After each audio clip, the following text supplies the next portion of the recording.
Oh, live. Yeah, I have to cut these bits off. Remember, anything from now on can be held in a bloopers reel by me, which I absolutely don't do. People have asked about that before, and I've said, You generally get them. mate, your audio's gone complete shit. I've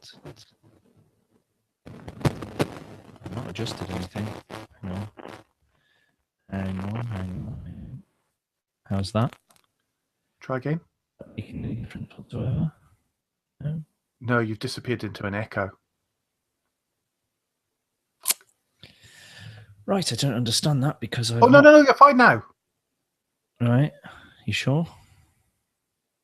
Is it this position or is it this position? Give Which a one's nursery better? rhyme. Nursery rhyme. I don't know any nursery rhymes. Try again. You've got 3 kids, mate. Yeah, no, I just read the Asterix books. No, you're fine now. I'm fine now, am I? Yeah, Asterix books. Yeah. Man of taste. Oh, yeah. English or in French? Not French. You see how much I struggle with English. Although I do have to edit now some bits because they're a bit not politically correct.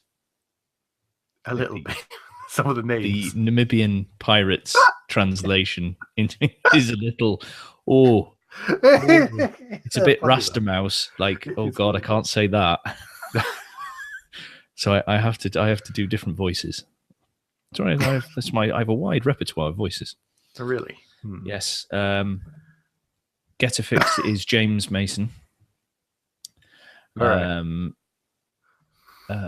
Who is I don't know what happened. My very bad version of James Mason, anyway. I'd assumed that, yeah. I can't remember who I do. I haven't read them for a little while, actually, because now they can read themselves. So it's like, you read a book. I am now going to try and tidy the house in 30 seconds. The next most grown-up set, of course, is Tintin. We haven't got that far. That's quite a bit more grown up. Into that. I was never really into that. It's quite a bit more grown up. Actually. I went from Asterix to Judge Dredd. Okay. Natural leap. Yeah. Anyway, come on. Well, I'm waffling. Yeah. Sorry. We're supposed to be doing this.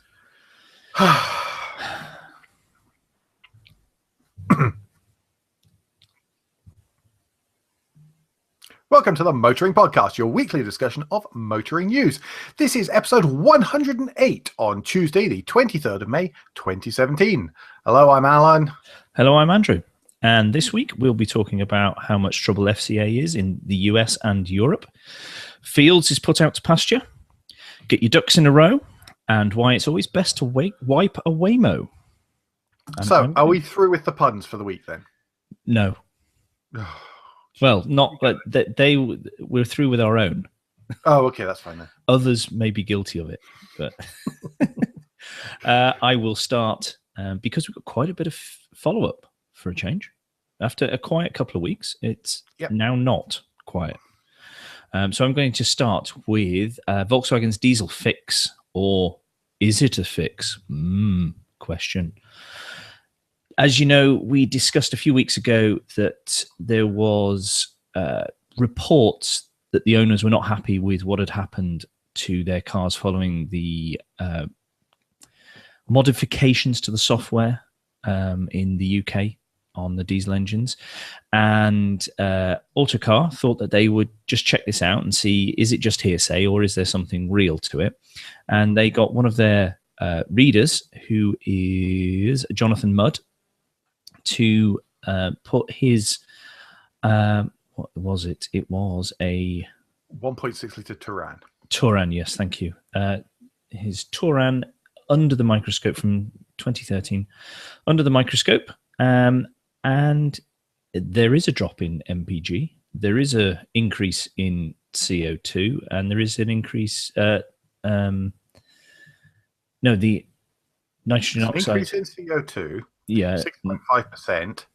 There is a decrease, so it's down 4 miles per gallon from 50.72 to 47.61 miles per gallon, and I haven't worked out the percentage, so tough.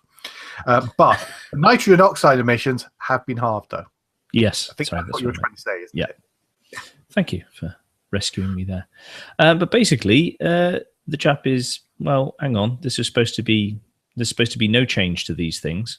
and there is, which is quite right. Now, the question is, for me, does this happen to all the vehicles? I think hopefully this will cause regulators and the authorities to then say, can we bring in the others, bring in more and do a wider spread of tests? Because it's just one car. It could have been that it had a problem anyway. We don't know. So I think more tests need to be done on a wider range.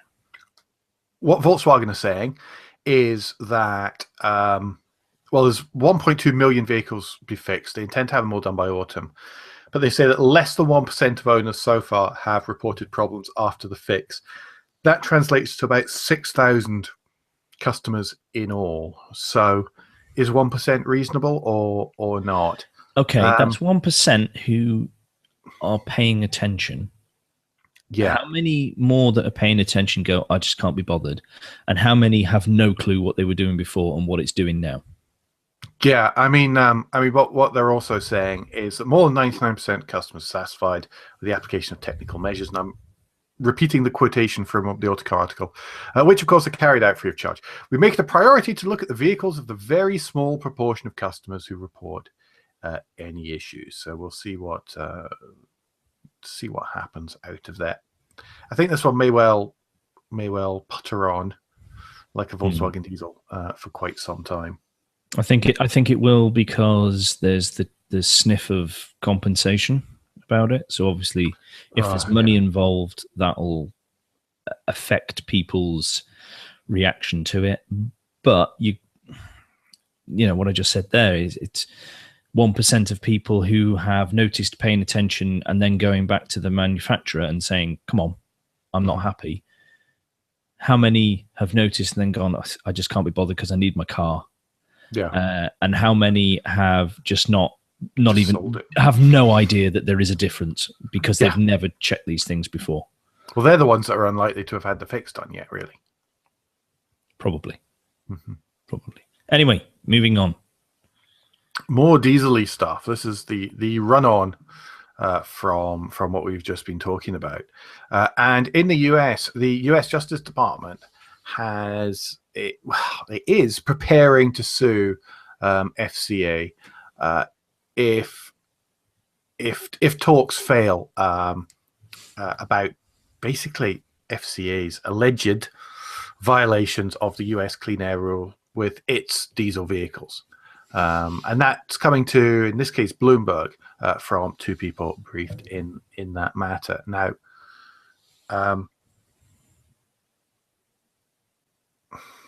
my GarageBand has just crashed.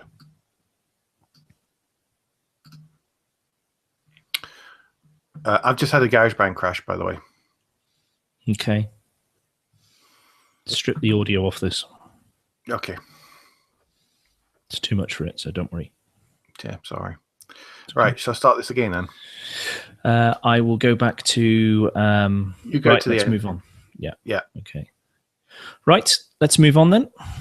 Well, over in the US, there is diesel challenges there too. The US Justice Department is preparing to sue FCA over their alleged infringements of the clean air rules over there. Right at the moment, I mean, this is from Bloomberg, and they're saying that it's according to two people briefed in the matter, so you can take whatever size of pinch or scoop of salt that you desire along with that. They are still negotiating as it happens. Now, it's a bit of a weird one because, well, for a start, FCA is saying, well, we're going to defend ourselves like mad against this one. We're not going to hold back.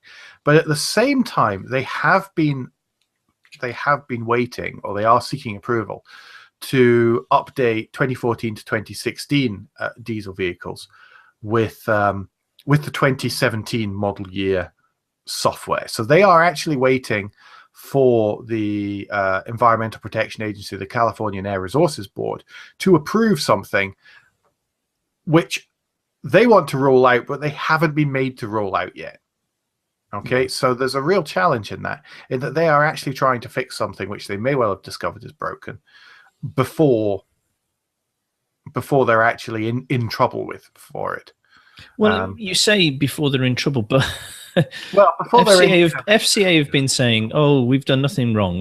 This was not. None of this is, Volkswagen Dieselgate type cheating," and yet the investigators have turned around and said, "Yeah, but you still haven't explained what it's doing to us properly, have you? And you seem unable to do that in a satisfactory manner." So, but on the other hand, they're trying to fix it. Yeah, trying to fix something that didn't need fixing, apparently.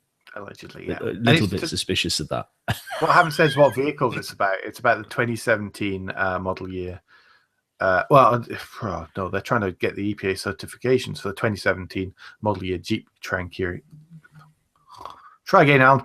Jeep Jet flipping heck, third time lucky. Jeep Grand Cherokee and Ram 1500. What I can't see in this Bloomberg article is actually what cars it relates to. I think it must be the Ram 1500, and it's diesel. But a lot of this dates back. Yeah, it does. Before it was FCA. It's worth mentioning that. Yeah, this goes back to January, where the EPA has alleged that that 104,000 of the Jeep Grand Cherokee SUVs and Ram 1500 pickups with diesel engines had auxiliary emission control devices, in quote, that the FCA didn't tell the agency about. So that's what it all goes back to. Mm-hmm. And that doesn't sound, auxiliary emission control devices doesn't sound good. Yeah. No, I tried to put a really positive spin on an FCA story there, and I do seem to have failed miserably, haven't I? So do you want to just go straight into another FCA? Well, yeah. We knew that Germany had brought forward or brought to the EU Commission's attention that they thought that FCA had a case to answer over their diesel engines in Europe. Italy turned around and went, "No, they're all fine. Don't worry about it." And then it emerged. These are fine. I don't know why. They weren't testing some of these engines. So they'd just gone, "Yeah, it's fine," and didn't bother to double check. The EU has understandably not reacted well to that and are now going to take legal action or have opened legal action against the Italian government. So we'll see where that goes, because if the Italian government are found guilty or are fined for not doing anything, then it means they will have to properly test following the EU criteria. Mm-hmm. And we will find out once and for all whether the German claims are true or whether this is just national protectionism going on. Protectionism in Europe? You crazy person. I know. It's so I know no country does that anywhere in the world at all. No, definitely not. So we shall see. Yes, quite. So again, this one's going to chunder on a little bit because there's 2 months before Italy have to reply, and then we'll have to talk about it again in one way or another. Hopefully, to say everything's fine. By ignoring what they were told to do is perfectly legal in Europe. That wasn't a problem. Or with actually they have tested and now these are naughty engines or not naughty engines. But still, it all rolls back to the original Dieselgate, though, doesn't it? If that had not happened, this level of scrutiny would not be ongoing. No, exactly. So, which is a good thing for us as humans breathing, which I know sometimes we don't sound the biggest generalization ever. Yeah. No, but sometimes we do sound a little bit. It's very easy for us to get frustrated with the way things are being portrayed in the press and all the rest of it. But the fact this information did come out was good for consumers and the public, because we now know there is a real problem. Yeah. But anyway. The overall outcome of this will be favourable for us all. Yes. New news. Yes, well, more favourable than some of today's news. So it came out this morning that it started off as a muttering, and it has since been confirmed by Ford that they were going to basically get rid of their CEO, a chap called Mark Fields, due to poor sales and a 40% drop in profits over the last little while since he took over from Alan Mullally, who's his predecessor. Now, Fields had been groomed. That sounds terrible. He had been primed for the role for quite some time. He was someone who was expected to take the role following Mullally's planned departure a couple of years ago. Some people have thought he has done an awesome job.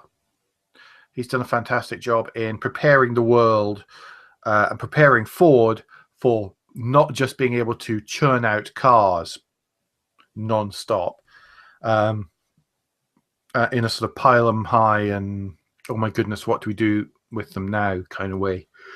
Pardon me. And also for basically preparing Ford for the next steps and that sort of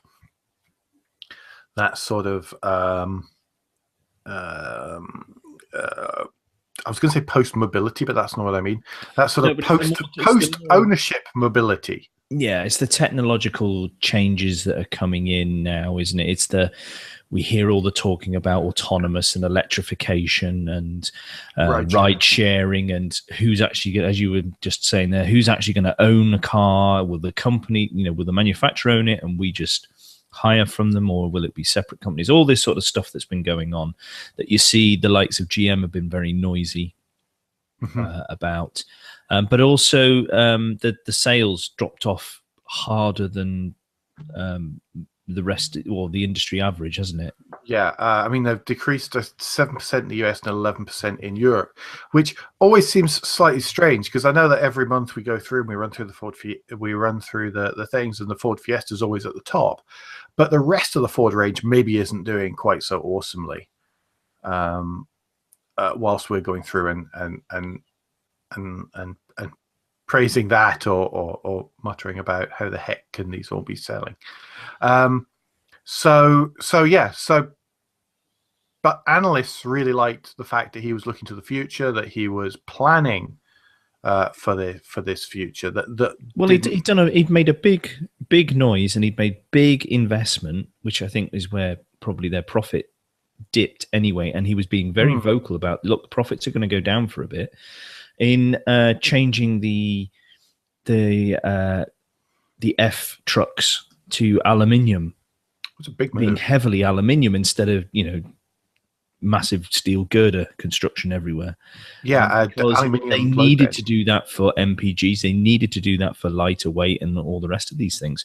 And he brought that in, I thought, quite successfully, because they keep selling the F trucks. I mean, they're not. It's not as though they don't buy them in America. I mean, they're really buying them heavily at the moment, all the pickups, because the petrol's so cheap over there.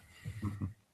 I mean, there were a couple of things that came up that were mentioned. There's an article on Jalopnik, make of that what you will, about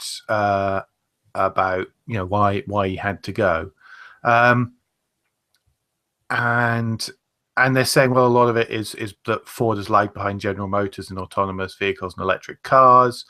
The stock price is down 35%, and basically his future is not appearing quickly enough for whoever it is that makes these decisions, as well as that him ending up in President Trump's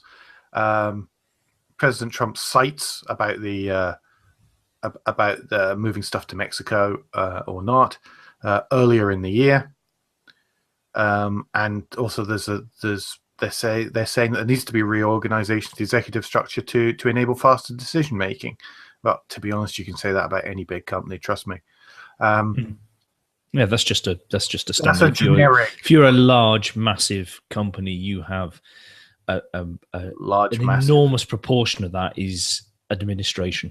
And there's a huge amount of organizational inertia. If I'm going to be all nerdy and earn my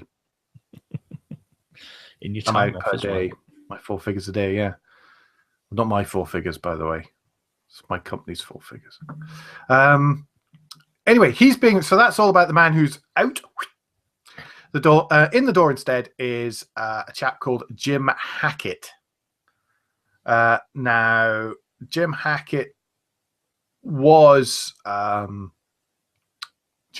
has worked for Ford for a while. He's in charge of the sort of future mobility and the digital side within Ford. But his background really is in office furniture. A company called Steelcase. And he'd served on the board as well from 2013 to 2016. So he's not been parachuted in. He's not been brought in as at the last second from outside Ford. He has been around for a good few years, so he should have an idea of how things work. And he'll have opinions on what does work and what doesn't work, I'm sure. So we should. I noticed there was lots of talk from Mr. Ford about culture and culture change and all the rest of it.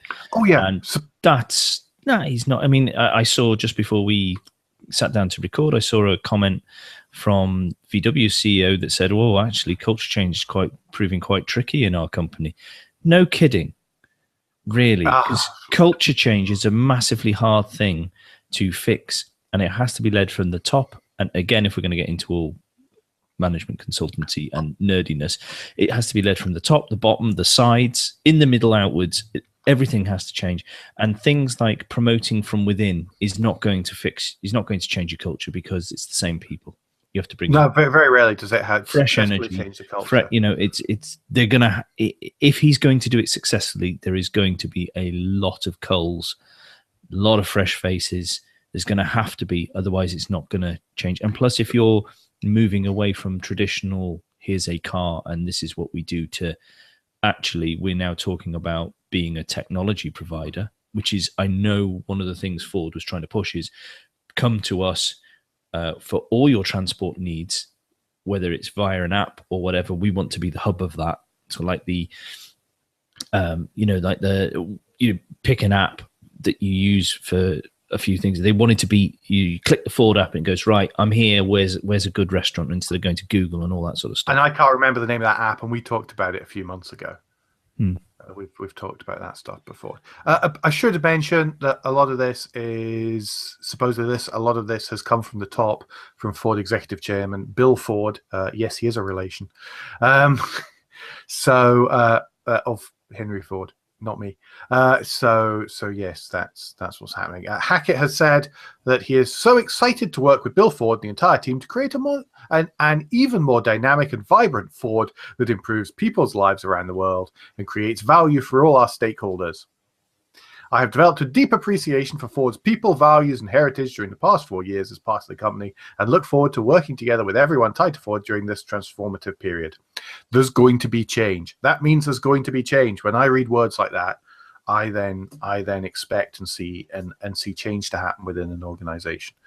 And they talked about speeding up the change as well. Bill Ford did. And it's not happening quick enough for him. That means there is going to be change, and I'm going to have my boot up somebody's bottom to make it happen.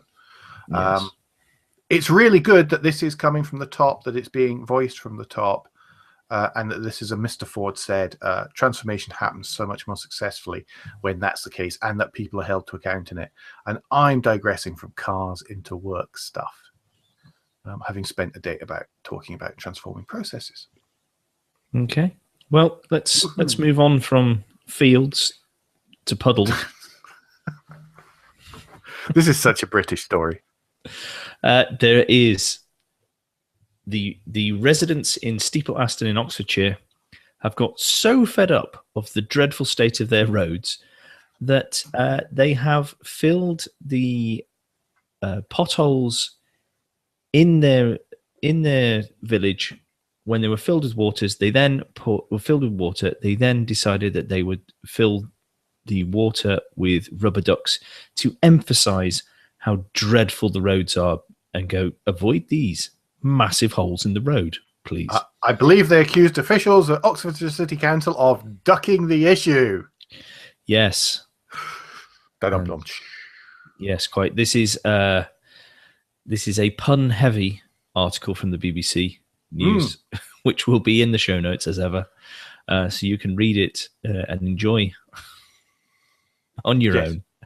Yes, fine. But it made its point. It has made its point. Has it ruffled feathers? Notice. Yes. And Oxfordshire Council have acknowledged that the road was particularly poor, but they refused to agree that it is a safety problem. Yeah. We'll see. Yeah. But it's made its point. It's gone a thing. I would expect those roads to be repaired pretty quickly now in order to. I mean, if even we're talking about it, it's got to have made a point somewhere. Yeah. Very quickly, it's halfway through. It is time for me to remind you and ask you politely if you can head to patreon.com/motoringpodcast and support the show by subscribing and giving us a small amount of money of your choosing every month. Some of you already have done, so thank you so much. That really is appreciated. That should drop out of your accounts, I believe, on the 1st of the month and arrive with us on the 5th, so we can party. Or something like that. But yeah, if you go to as I say, patreon.com/motoringpodcast, you can see on the left-hand side of the page, you can see what our next target is. If you scroll through those, you can see what some of our targets for the future are. We may or may not revise those as time goes on, and basically in response to some of you guys. On the right-hand side, there's some sample pledge amounts just there with what you can get. What we promised to give you. $1 a month, for example, and Patreon is American, hence it's dollars. $1 a month is basically we send you an email every time a new show comes out or every time we're up to something interesting, and it goes from there with extra bits and pieces all the way through right up to quarterly. Is it quarterly? I think I said quarterly in the end. Quarterly calls to discuss what we include in Motoring Podcast and to get your voice heard straight to us. So yes, if you could pop there, the link is in the show notes, and take a little look. And please, if you've got any if you have any spare cash, then that would be gratefully appreciated. That's the new shorter version. Is that a better new shorter version, Andrew? Yes. Was there anything I missed out? No, you covered everything. Cool. Awesome. That's all we need. Mm-hmm. Thank you, everyone, by the way. Yes, absolutely. We are.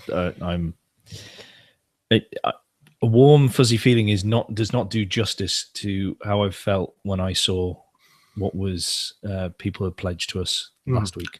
I'm genuinely appreciate that, and genuinely actually blown away that people are prepared to support us. We hope they would, but you never know until you ask. Yeah. Okay, that's getting all soppy. Let's move on. Come on. Yeah, no, it's not a big show either, is it, or anything? No. So. Right, come on, Formula E. Formula E. Oh yes, it is me. Yeah. So Formula E at the weekend, the Paris race. I confess, it happened much quicker than I expected. The weekend. So yes, Formula E. Sebastian Buemi claimed his 5th victory of the season for Edam's Renault. The Edam's Renault team title. His pursuers, basically in the title, Jean-Eric Vergne and Lucas de Grassi, both had accidents on the super tight circuit. So yeah, they were DNFs in there. DS Virgin came in second. Nick Heidfeld was third. I'm so sorry. Ding. Long day. That's two third places for Heidfeld, wasn't it? On the trot. It has been. Yes, it has been. So Mahindra seem to be getting to grips with it, it seems. Yeah. It seems so. But that's not the only news about Formula E, is it? No, it's not the only news. We've got 2 other pieces of news. Well, the first is Berlin's next in a couple of weeks. So yes, that should be good. That's not in the center of Berlin, sadly. One of the great things about the Paris E-Prix is that it is right in the heart of Paris with that as I described last time, that iconic backdrop, the Eiffel Tower, Invalides, the Seine, and all these kind of fantastic touristy spots. But Berlin, it is out at. Oh, I've forgotten the name. Is that one? The old airport. Airport thingies, isn't Tegel. it? Yeah. Now I know it's a double header, but is that double header one weekend after the other, or is it one day after the other? Sunday. It's like London. Okay, cool. All right. London, incidentally, which won't be on the calendar again next year, which is a shame. That's really a bummer. Thank you, Battersea Residents Association. We really appreciate that. So no London again next year, which is a right. Well, it's the roaring engines, isn't it? They're so annoying. Yes, well that's it. That roar. It's all the fumes. It's just. Of course, you can understand why they wouldn't want it anywhere near them. Yes, exactly. Fumes and the noise. So that's that for next year. It's a right shame because Formula E is based in the UK. Okay, we've got to remember that. All of the teams are based at a complex at Donington, up in the Midlands there. So to not have a race in the UK really is such a shame. It's a bit like getting rid of the British Grand Prix. Not good at all. I shall get off my soapbox and I shall let you talk about dead things. Yes, we've got two lists of the week this week. Yes. This isn't so much of a list, although it isn't the official list of the week. But this one struck me. Again, it's Autocar, and congratulations to them on putting this article out, actually, because it's a bit left field for them. But it's cars you didn't realise were still being sold. I mean, I'll pick a few of them. I won't go through all of them, but I'll pick a few of them. And the first one, which I had no idea that Citroën and Peugeot still sold this, but the C0 and the Ion, which was launched in 2011, which is the same as the Mitsubishi IMEV. Okay. IMEV. Yeah, we've got one in town, and its paint is already going pink, and it's not. Well, they're plastic anyway, aren't they? Is that what they are as well? Yeah. Okay. But yeah. Again, it's another large company that didn't bother advertising that they had these electric cars.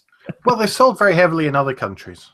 So they've not needed to sell them here. I mean, they're everywhere. Oslo, it's full of them. We've got the Mito, which is described as still looks good. Okay.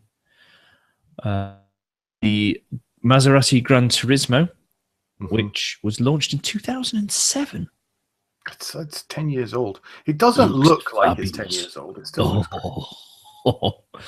Nissan 370Z, which I can't stand. I think they're pig ugly. I like them. You know what's even worse for me is near me we've got a convertible one. I like them too. So they're already ugly, and then someone's chopped off the roof to make it uglier.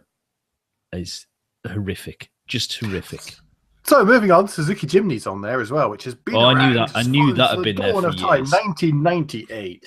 Awesome. Just why didn't you make them a little bit wider? 3 seats across the back. That's all I ask. There's a bunch of others. What else is interesting there? The Fiat S60. Volvo. I was sure that wasn't being. So I'm sure only police forces buy those. No, I see the estates. See the V70s, not the the V60s even, not the S60s. Yeah. I knew the Mitsubishi Shogun had been around a while because we tested one last year. You can go back into our past shows and listen to the review. Yep. Loved it. Unloved, certainly by me, who had one as a loaner at one point, is the Fiat Punto though. Oh yeah, been around since 2005. I had no idea that was still going. You forget about it because it's a Fiat that doesn't look like a Panda. And it's still more interesting than a Tipo. Oh, no, I failed, haven't I? There was one thing we had to do tonight. That's all on you. That is all on you. And the other one, which was a bit of a surprise, was the Peugeot 508. Because I've always thought that's quite a handsome car. That Yeah, is that not the relaunch or the launch of their new sort of brand look with the Peugeot just under the top of the it the was, front of the yes, and bonnet it was and all that? preceded by a coupe as well. The Coupe, estate was cracking looking on that. what's that? Yeah, yeah, and they're still available. It's just nobody buys it here in the UK. You do see some of them in France, but even then, they tend to be in Paris and they tend to be in a dark color, and they tend to be ferrying officials around the place as opposed to anything else. But yeah, So have a look on that on the link, and we've only covered a small percentage of what's on. Yeah, I mean, if you disagree with me on the looks of the 370Z, don't bother getting in touch. Should we move on to the official list of the week? The proper list of the week. As you can tell, we had a bit of a difference in opinion as to what should be the list of the week, so we decided we'd just go both of them. So what I have is from Motoring Research, the world's best-selling cars of 2017 so far. And our friend of the show as well. So it is my friend of the show, Gavin Braithwaite Smith. He's back. He's back on list of the week. The list master. So he's got the top 20 here. So the reason I wanted to bring this one up is because there's a few in there that we all can guess at. So number 17, the Toyota Camry. For example, that we would expect to be there. There's others I'd expect are far less expected. So let me run through them from number 20 down. So the Hyundai Tucson is actually the 20th most popular car in the world, with 127,587 sold so far in this first quarter. Good car, like that. Yep. And number 19, the Suzuki Swift. I'm surprised by that. If you've been to India and stuff, you'll be less surprised in the subcontinent, because a lot of it is the Maruti Suzuki Swift as well. But it is more popular than the Ford Fiesta, which is the most popular thing in the world. I've got to stop doing in the world on this list. I'm sorry.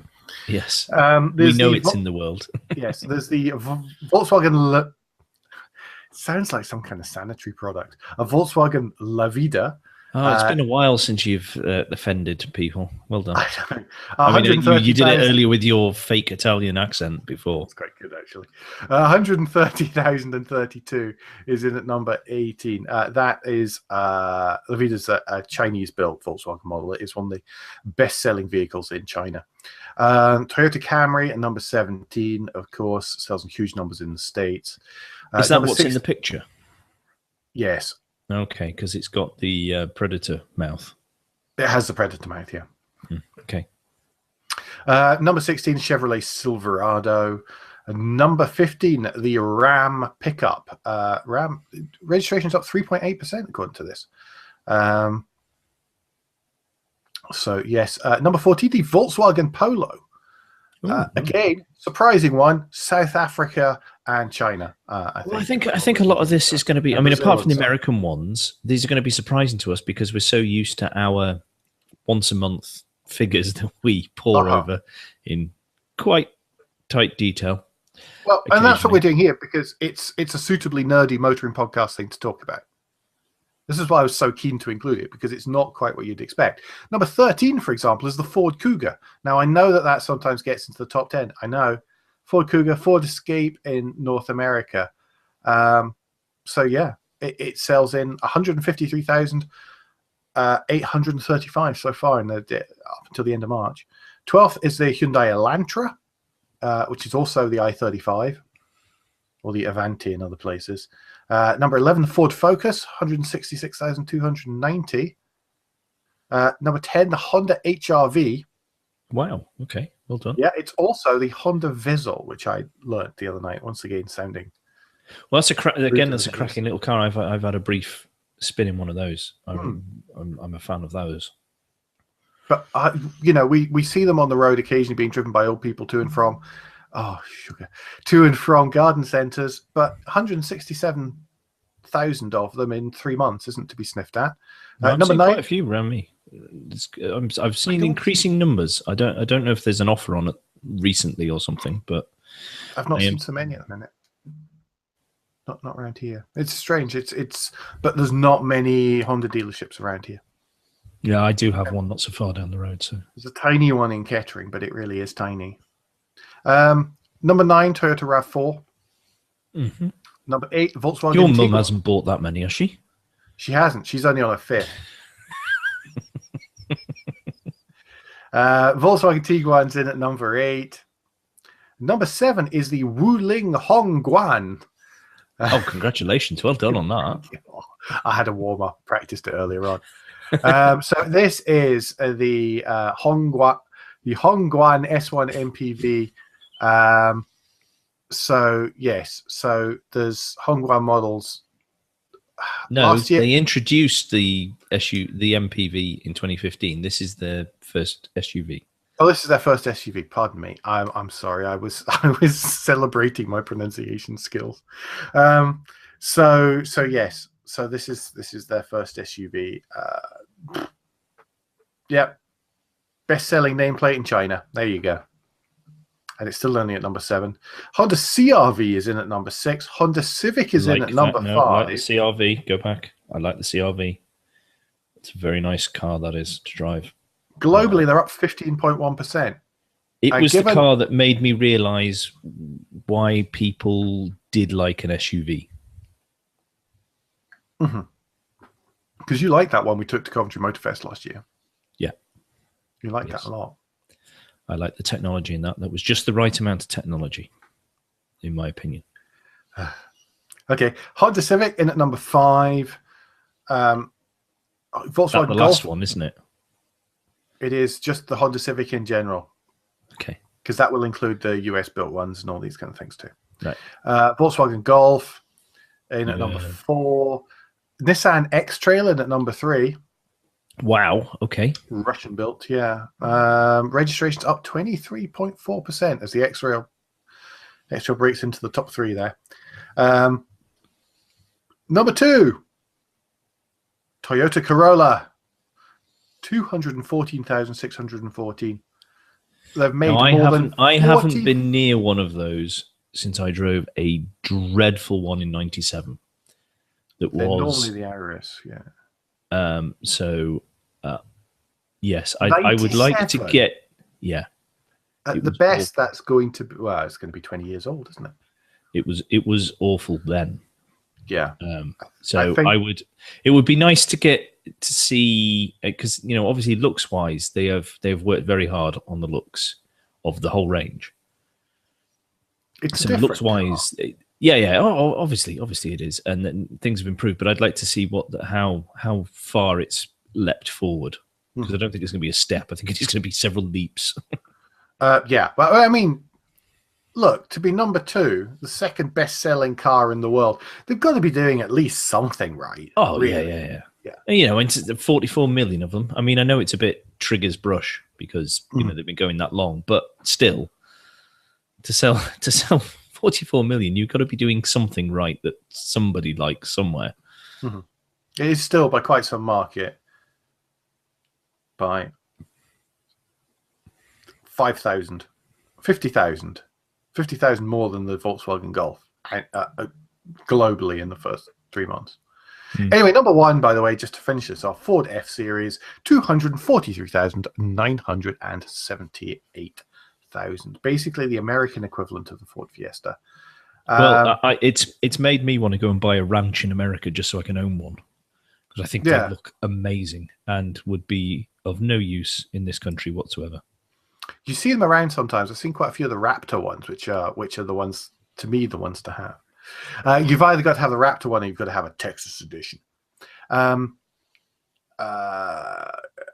Yeah, they are big. They are very good looking, very well proportioned trucks, with as much or as little chrome as you really want, depending on which model you use. I'm dead serious. You can configure these things in ridiculous ways. Honestly, it's one of those, you know, we all do it. We all go off and configure cars that we're never going to buy. Well, then I recommend trying to get to Ford.com, which can be harder than you think sometimes. But if you get to Ford.com, you can get to the US site and go through US F-150. configurator, you can get all sorts of stuff, and you can really, you can load that with tech, and you can make that set, 7 series levels of technology in there, and leather everything and powered this and powered that and just about everything. Or you can make it into a rental truck with vinyl seats. It is fantastically adaptable, adaptable platform, and yeah, really quite impressive. It's worth a play with that one. In some ways, that's even better than the Porsche one. Really? Porsche one is better than the Porsche one. Yeah. Well, you can't. Admittedly, you can't add your sort of leather coverings for the vents and stuff on the Ford one, but just the sheer variety is huge. It's worth a play. Cool. Anyway, that's good list. Good list in the end. I quite like. I wasn't sure, but I enjoyed talking through that. It took some persuasion before we started recording, folks. So last but not least, and finally, is a little video has come to light, and it's on, the only place I've seen it is on Jalopnik, and it is of the LiDAR dome, so the sort of laser based radar that's used in autonomous vehicles. So essentially they can see what's round about them and get an idea of distance and all these kind of things. And it's on the Waymo, the Google cars, the little wipers that come up on this to clear off in the animated GIF. It's sort of pseudo bird poo, or flies or whatever. And it just shows, it's got this lovely little mechanism of these wipers that spin around it.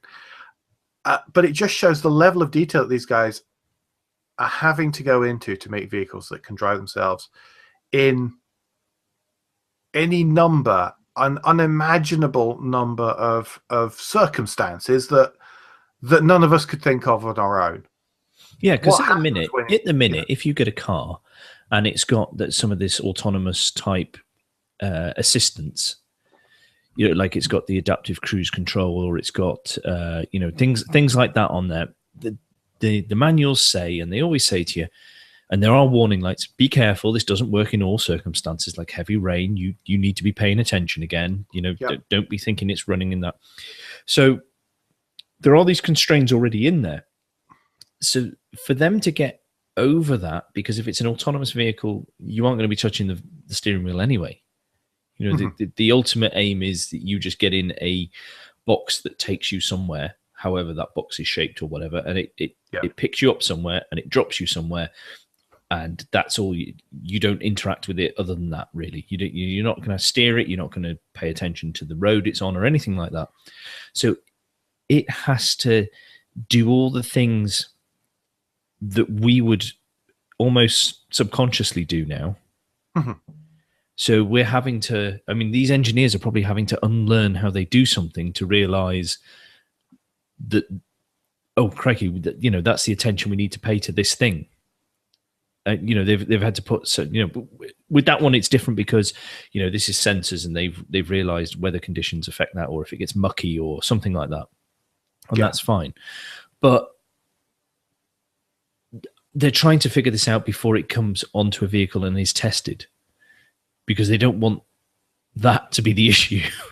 No, it's one thing if a random member of the public runs into a vehicle, but for the vehicle to get it wrong, everyone is desperately, desperately trying for that not to be the case because of, well, A, that's what you're designing for, but B, the knock-on effect that will have with the whole of EVs and AVs and all the other Vs. So they must sit and sort of go backwards through every journey, almost. Go, right, what did you because you've worked in, obviously done things like how did you make a piece of toast? That famous thing. So, right, work it backwards. What do you need? And, to help with project planning and all that. And they must be going through that with every single, with a a bunch of scenarios of journeys and go, right, how did we get here? Right, we did this, this, this, and this, and this. And they must be filming themselves doing it as well to try and go, okay, we need the technology to be able to do these 3 things now. Why is it not behaving? What's it grumbling about? Why is it not picking stuff up? Oh, it's covered in bugs. Oh, gee. Okay, so we can work the bugs off just now, but ultimately, how do we get it to sort? How do we sort that in the future? I like this because it just shows the tiny details that are going to have to go into this that we haven't. I would never have thought of. No, we won't appreciate. We will not appreciate. It's a bit like if you have an Android or an Apple phone, say, or a smartphone in any way, we now just take those for granted. There is no way that we are sitting there and go, this is an amazing piece of technology. This is stunning what this thing can do that somebody's worked out. And we will be like that with autonomous vehicles very soon, even with assistance, that we'll just be expecting it to do these things. Yeah. Look how quickly the access to the entire world's information, whether you want to or not, in your pocket can give you. And we're just so used to that. And I think that when it comes to autonomous vehicles, then to an extent, I think we're going to adapt to that pretty quickly. It's going to be tricky for some, but then some people still say, I know a lot of people said, well, I never need a smartphone and now can't do without them. So similar kind of thing. Anyway, I think that pretty much rounds us up for this week, doesn't it? It does, yep. Quite a lot of stuff in there. So do we have any parish notes? Oh, I meant to say that I was at the Redditch Classics the other weekend on Sunday morning. It was really good as usual. Usually eclectic set of vehicles. I will, of course, remind everyone before the next one as well. We're going to be at Coventry Motorfest in a couple of weeks. I think so if anybody wants to meet us up there, get in touch via the usual ways. Yes, or if we're really organized next week, we'll actually try and be in a specific place by a specific time. Or is that pushing it too far?